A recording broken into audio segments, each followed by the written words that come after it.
Senin suçun kardeşim. Benim suçum. Sen zaten her zaman zayıftın. Kendini zeki sanıyorsun abi. Fakat burada çok önemli bir ayrıntıyı unuttun. Ben hiçbir şeyi paylaşmam.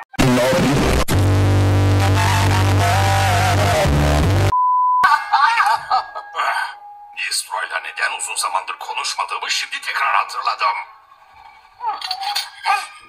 Ne yapayım?